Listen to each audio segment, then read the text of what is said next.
So I saw this yesterday, and it's just, you think I'm criticizing Joe Burrow here. I'm defending him, and remember that for the next 7 minutes. Boomer Esiason, former NFL quarterback, compares Joe Burrow to LeBron James. Okay. So we got Daniel Jeremiah, my buddy, compared him to Brady. An NFL scout anonymously compared him to Peyton Manning. Joel Klatt compared him to Joe Montana. And Boomer Esiason's comparing him to LeBron James. 2 words. Good hell! He is none of those. Those are legends. First of all, when it comes to legends, most, not all, but most have a physical gift. They look different, or they have a skill that's different. Russell Wilson never gets hit. 8 years running around. He is uniquely mobile. He is a legend. Brett Favre had one of the best arms in league history. Joe Namath, one of the best arms in league history. They have a skill. They have something, a physical trait. It's often LeBron James looked different. Tiger Woods was driving the ball. They had to change courses for Tiger Woods. So most legends, Trevor Lawrence to me has a chance to be a legend. Clemson quarterback, 6'6", rifle, huge arm, huge hands, massive physical frame. That's what legends look like at 19 years old. Joe Burrow is 6'3.5", 215, kind of a skinny neck.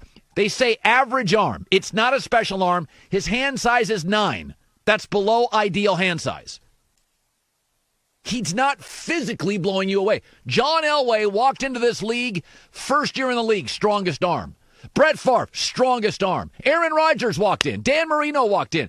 Pow. I went to a party one time. I know this is a strange name drop. The late Hugh Hefner.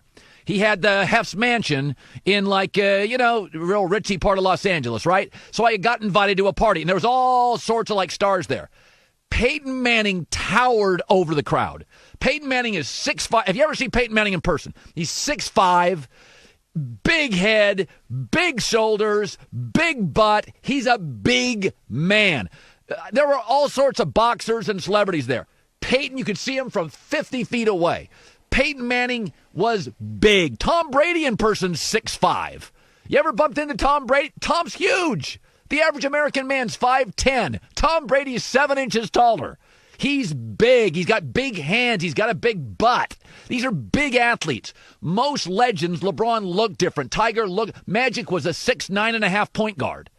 Kareem Abdul-Jabbar was running up and down the court at UCLA. They wouldn't let freshmen play. He walked into UCLA.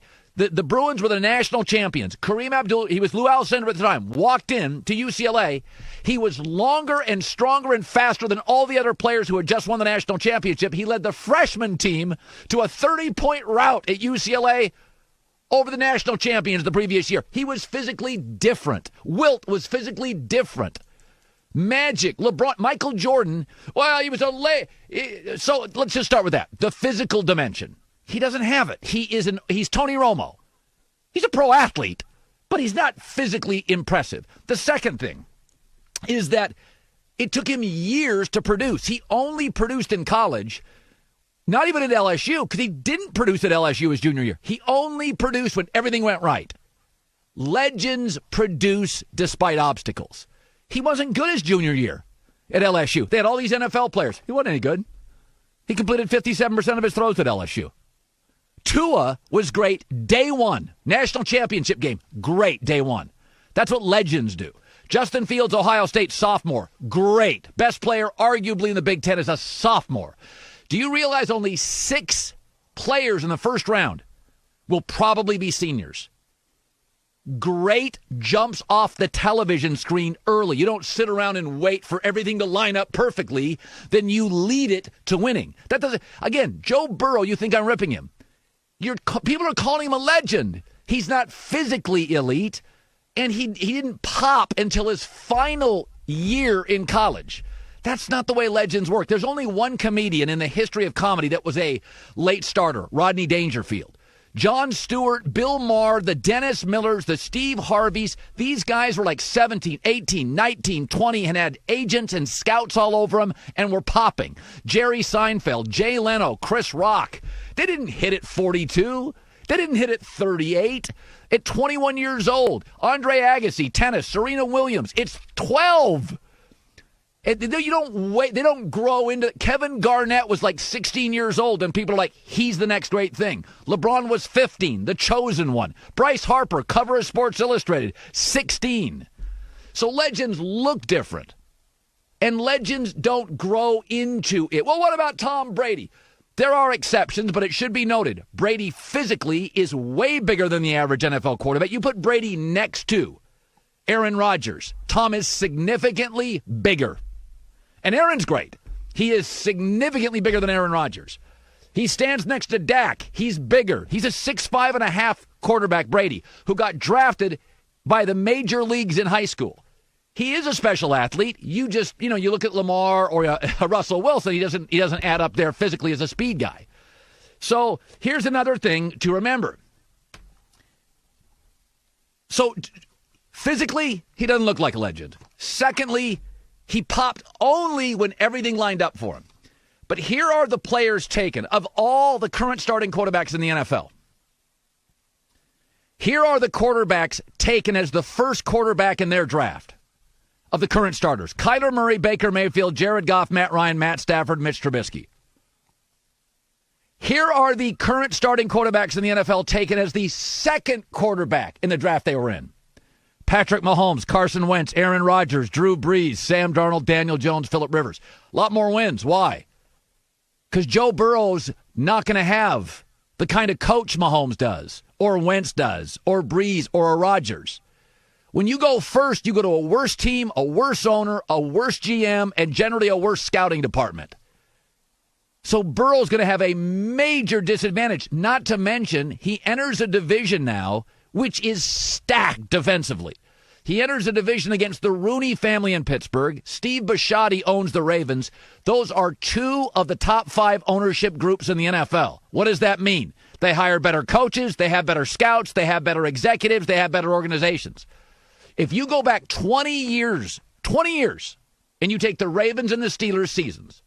So if you go back 20 years, take 2 NFL teams, that's 40 total seasons, right? 4 times the Steelers or Ravens have been below 500.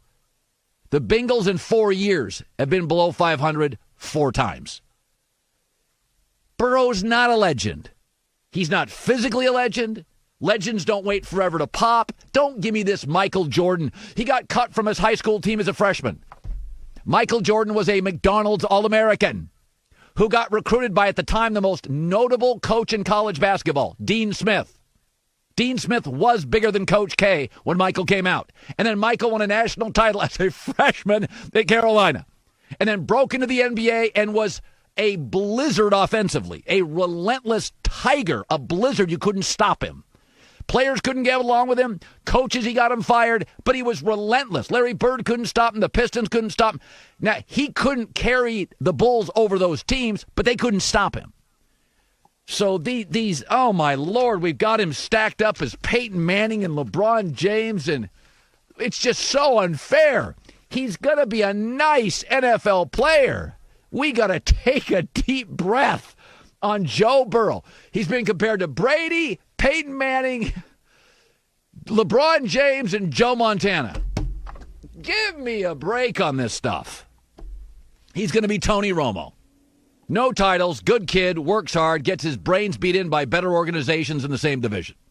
Hi, everybody. Thanks for watching. Subscribe here to get the latest from the show. Also, be sure to check out more of the best clips from The Herd or go watch a few segments from other shows on FS1.